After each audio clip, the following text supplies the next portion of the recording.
Hi everyone, and welcome to the Fab Business Hub podcast series, episode 7. I'm Zoe, as you know, from listening to me for the past 7 months. Hopefully you do know me by now. And we are talking everything social media and brand consistency when it comes to social media. The reason being is it is a pain point that I get asked or gets expressed is probably the best word with our clients and those within the hub, because social media is the big taboo. It's the big fish in the room where a lot of people get that overwhelmed feeling, stressed about it in terms of how much you can do with social media, how many platforms there is, how to do the content, and most importantly, how to keep it consistent. So I've invited the lovely Claire Froggatt on to our podcast today, because Claire, you are the brand expert in my opinion. So do you want to introduce yourself to the listeners, please? Thank you, Zoe. So hello, everybody. As Zoe says, I'm Claire from Brew. I'm a branding expert. I've worked within design and branding and marketing for approaching 30 years. I've done it for large corporate companies, private companies, the NHS, startups, trades, different types of businesses, you name it. I've probably worked in it or on it or with somebody. So I bring all this expertise I've got in all these different areas together to break it down so I can share the tools that the big boys use and the strategies the big boys use, and how it's bite-sized and how smaller businesses can take advantage of it and help build and grow their business and their brand. Definitely. And for those that don't know, me and Claire used to do workshops together. We've attended each other's workshops separately, and then we decided to collaborate. And I'll always remember something Claire shared, which was you can be good and you can be bad in your branding, but one thing you must be is consistent. And that's the reason why I invited Claire back onto the podcast episode to talk about that in a little bit more detail, because I do think it comes down to understanding what that means, because you want to be good. So to be good, bad, it doesn't really matter. You've got to be consistent more than anything. So yeah, just explain more about that if you can, Claire, and why branding is much more than a logo. Yeah, sure. Well, as you just said there, branding is just much more than a logo, and that's the place where most people fall down. A logo is probably the most visible part of a brand. It's seen everywhere. If you take McDonald's, it's on the signage, it's on the cups, it's on the packaging, it's on everything that they do. So the logo is just a part, if you think about it as a cog in a system. So your brand, or if in particular we're talking about social media now, so the elements of your brand would be the colours, the fonts, the images, if they have a style, as in do they include people or do they not include people? Are they your own photography? Are they black and white? Are they illustrations? There's your logo. Does it always appear in the same place? So there's position. Does it always appear in the same colour? So my logo, for example, is the 3 cups. You'll see them on my profile images for anything business related. But if you see anything personal related, I use the same image of me. So consistency is important. So the first thing to ask is, what is it for? So if you have a business and you're the owner and the face of the business, you have personal social media profile accounts. You probably have business pages, groups, and things like that. So if it's personal, you should use your face or a picture of you, because it's yours and people will identify you. And using the same image on every single platform will help people recognize you. That will build brand consistency because people are used to seeing that image and seeing it time and time again. And if it's a business page or a business profile, using your logo or a version of your logo that's made to fit either a circle or a square or a small profile image. Again, the business logo is the one that goes on the business related pages. Again, people get used to seeing it and the repetition, and that all builds up the consistency. Mm-hmm. Other elements of consistency are where you put it. So balance or positioning, I call that. So if you think about most social media images, they're on average square. if you think Instagram size, 1080 pixels square, that image would work on Facebook, works on LinkedIn, works on most different platforms. So if you were going to create one image, Instagram size square is the best one to do. They just vary slightly with each different platform. So to keep things simple, one size.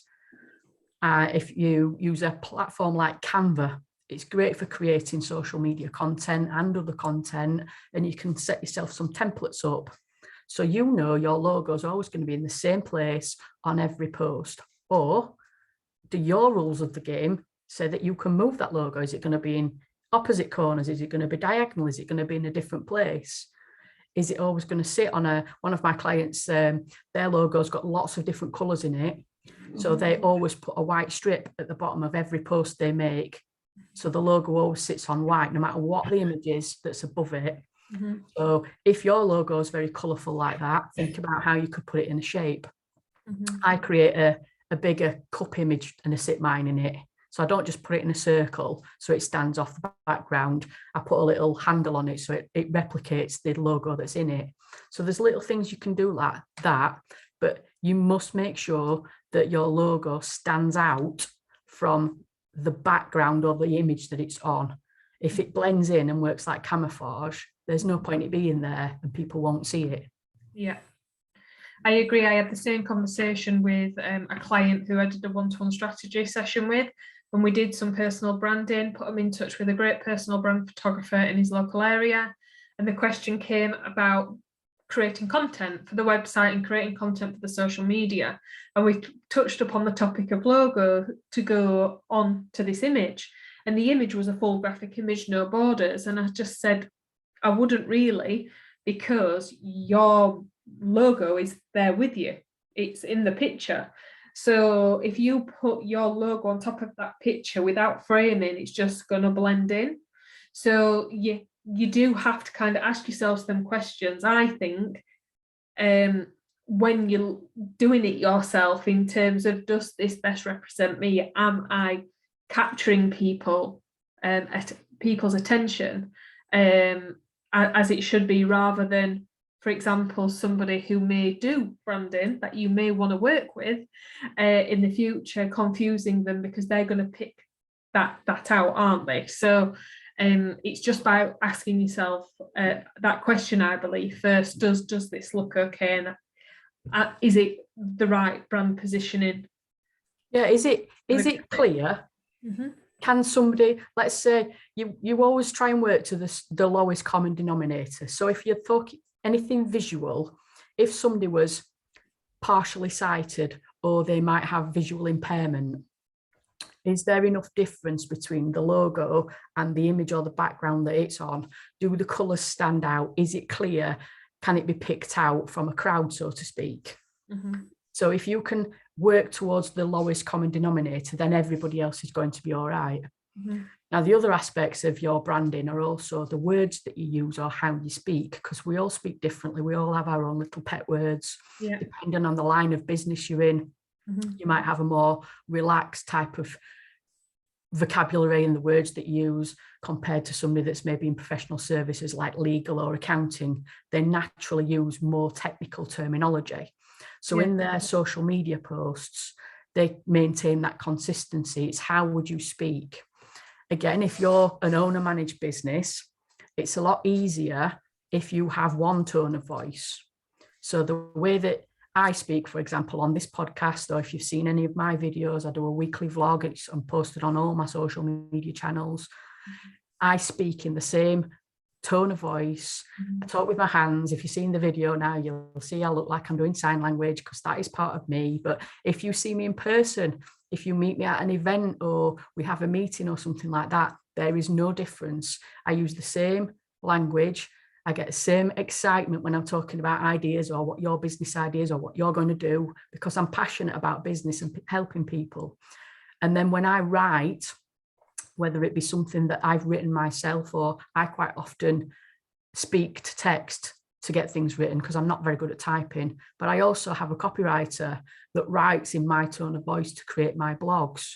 Mm-hmm. So it's important that your written words are the kind of words that you would use, because then if somebody picks the phone up, if they've seen one of your posts, it's consistent there as well, and people they don't think that they've phoned somebody different, or there's no confusion or mistake. The dots don't join up. So wording is also just as much as an important thing as the logo or the colours or the fonts. Main mistake people make with fonts, if you think anything social media is digital, it's seen on a screen, on a phone, a laptop or something like that. Even presentations when you're watching a slide deck, it's very hard to read things on a screen if they're in what's called a serif font. That just means it's got flicks on the bottom. Kind of things that newspapers are normally printed in tends to be a serif font. They are hard to read on screen. So you stick to a sans serif. Sans just means without. So the letters will be more square or more straight, and there won't be any flourish at the end of the characters. They're easier to read on screen. So if your logo, for example, has a serif font in it with the flicks and the flourishes on the bottom, you need to find an alternative font that's not got the serif on it to complement it, that you might write quotes or parts of messages and things on your social media posts. Try not to use serif fonts online and on social media graphics, because it's hard to read, and you don't want to make things hard for people to read when you're trying to get a message out. Yeah, 100%. And a perfect example of that, guys, if you want to go to Fab's pages, is that and that's also something that Claire advised me upon, saying okay to have script writing, because the reason my Fab is the way it is because I thought it best represented a heartbeat in my mind, but I loved it and that's what I wanted it to be. But we complemented it with some writing, just as Claire's mentioned there at the bottom, so we can have that consistency and people can actually read who we are and what our brand is about, because like Claire has mentioned, it's much more than a logo, isn't it? Yeah, and then if you're thinking about social media in particular, you've not just got images to think about. Images might not be the right thing for your business. They might be really hard for you to create. So can you create a video? We've all got smartphones, generally not too far from our hands or pocket or bag. So if you created video content, using that instead of an image, because then people are getting to see a glimpse of you, they're getting to meet you before they meet you, they get to form an opinion. I meet people all over the place that say, oh, I love your vlogs, your videos are really helpful. And it surprises me because not everybody interacts or reacts, comments or likes or puts a reaction on. So it's amazing how many people can see your video content and get to know you. And when you meet them, they talk to you like they know you, and you've already started building that relationship up. So I would say to anybody that's not using video content on their social media or one of their brand building toolkit items, really try and think about it. And if you're scared of that and it's frightening, when I first started doing my videos, I did a 20-second video while I was walking the dog in the morning, and I posted it every day for a couple of weeks to my personal Facebook page. So my personal Facebook page, I do have a lot of business connections on it, but it's not solely business. And that's how I started, just 20 seconds a day, getting used to talking to the camera, getting used to feeling like a bit of an idiot when somebody looks at you gone out because you're talking to your phone and things like that. You've just got to get over what other people's opinions are. And then now I've grown into, I do a 2 to 3 minute weekly video giving all sorts of hints and tips out about how you can build your brand and the tools you can use. So not just images, there's video. There's also like this, Zoe and I recording a podcast for you. So you'll either watch it on YouTube or you'll listen to it on your preferred podcast channel. So conversations and speaking to people are also another way you can get your brand out there in the part of the toolkit that you can use. Yeah, 100%. And you mentioned an important thing there as well, Claire, toolkit. Now, do you want to explain a little bit more what you mean about toolkits? Because I know you use that terminology a lot. I use it when I'm referencing to Claire's work and putting referrals Claire's way. in terms of speak to Claire about her brand toolkit in terms of the different elements that she can help you with, because I think that would give a good insight in terms of one, all the things that we have to think about, but also in terms of what you also help with, because it's much more, like you said, than a logo, but the topic is consistency. So what do you mean by toolkit for the listeners, please? Well, as a business, no matter what line of trade we're in, no matter what we do to make a living or how we help people, we will all use some of the same things. So that could be your logo. So your logo in your toolkit, you need to make sure you have it in different formats and variations. So you need a logo that will work for print. So if you want some business cards, a pull-up banner, some clothing, something like that, it needs to be what I call, it's a vector format, it's called. So you can use it as small as a stamp or as big as the side of a building. You also need to have that logo in formats for screen, so it can appear in the right format. And on a website, for example, usually it might be like you're looking through a letterbox. It's long and thin. If you've got a square or a tall logo, that's not going to work on a website. So you need a version of your logo that's going to work on different platforms and uses, both on and offline. You might want one that's white only or black and white and not just a full color one, because you might want to have bright images and then you just put the logo in white or just in black on the content that you create. So having different versions of the logo for print and for screen use, or different colors and different ways it fits together. So a profile image on social media, for example. You might also have an email list. So you communicate what you're doing, offers, things like that, email marketing to a database. You obviously have social media. Now, if you're starting out, social media can be really overwhelming. So you need to find out which platform your customers are likely to be hanging out on. I'm sure this has been covered this month anyway, because we've had Deborah on, and Deborah's a social media expert, so she probably covered things like that. I won't go into that.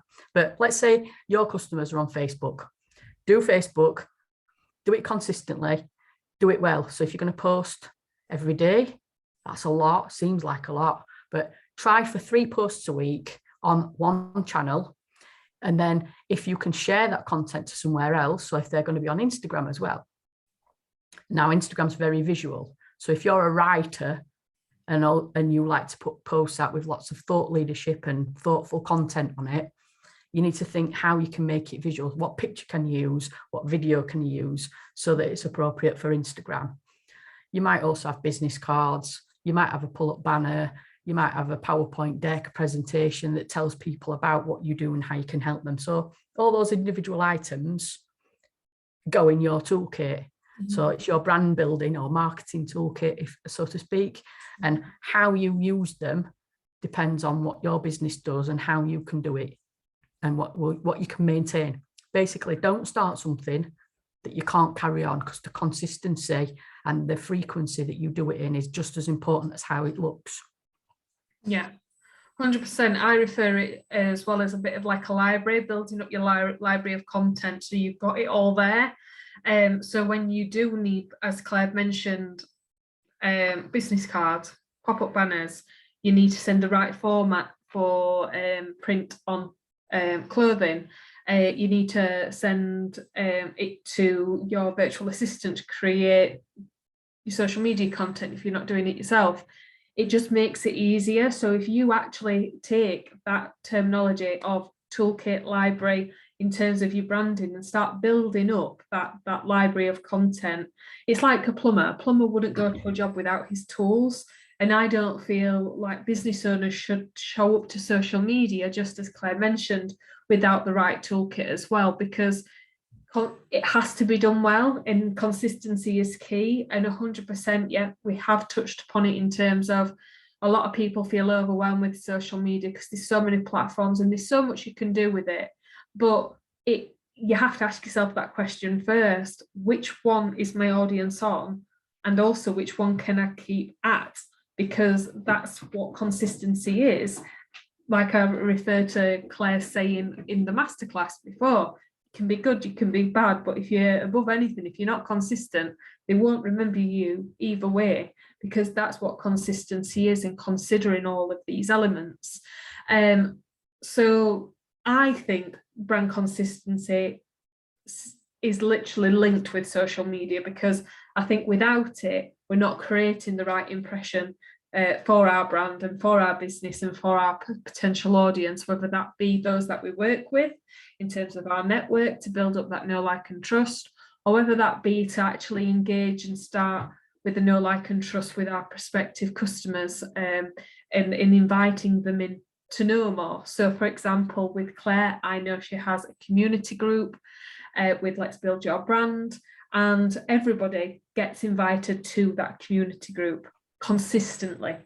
So it's a call to action as well with your consistency when it comes to your brand and your social media. It all interlinks, because at the end of the day, we're wanting to engage and invite our audience to know more, and then hopefully it's like top of the sales funnel. The more that know about us, the more that we'll talk about us, and it's a little bit like a domino effect. The rest is history, really, and it works more for your business and is more impactful, in my opinion. So if you could give one piece of advice to a small independent business owner, or even a big business that's maybe listening to this back, in terms of thinking about their own brand consistency, what's one thing they could do to maybe check that and get started with that after listening to this today? I would pretend that you're a customer of your own business. Mm-hmm. So if you were to find your business on Google, for example, you were looking for the service that you operate in. So the website comes up. Does it use the same colours? Is it the same logo? Is the text and the language very friendly? Is it easy to read? Is it very technical because it needs to be? Is there an option that covers both bases? Then if that person then goes to social media, can you be found anywhere on any one channel? If you're found on more than one channel, is it the same logo? Is it the same cover image or the same message in the cover image? Because people theme cover images and can do different things with campaigns, or you can make it seasonal, like Christmas, for example, or festivities around the year, or if there's anything that's particularly important to your business. For example, in travel industry, people going on holiday, normally happens in the summertime, so you might theme something to do with your social media covers. So if they were to walk into a shop, or if you've got an actual bricks and mortar business, is the signage the same? Does the sign say the same? Does it look the same as the website, as the social media does? If you have any vehicles like car graphics or a van or something like that, again, does it say the same thing? Is it the same phone number? Is it the same email address? Is it the same contact information? If you have any exhibition materials like a stand or a pop-up stand, or any tablecloths or any freebie giveaways like pens or mugs or anything, does the logo look the same? Is it the same colour? Does it have the same details? Mm-hmm. And that's the main thing of consistency that you can check yourself, is looking at from the outside in, does everything look the same, as in appropriate for where it's used? Does it say the same thing? Does it have the same details on it? Mm-hmm. Usually that's the first place you'll find something to fix. Quite easy to fix when you can see the full picture. Then you look at consistency of use. So if you're a customer, do you post on social media regularly? My vlogs, for example, every Friday afternoon, mm-hmm. I have people saying to me, I can't wait for Friday because your video's coming out. I know people expect to see my video on a Friday afternoon. So if I changed it and did it on a Wednesday morning, I'm going to lose some of my audience because they're all expecting it on a Friday afternoon. Mm-hmm.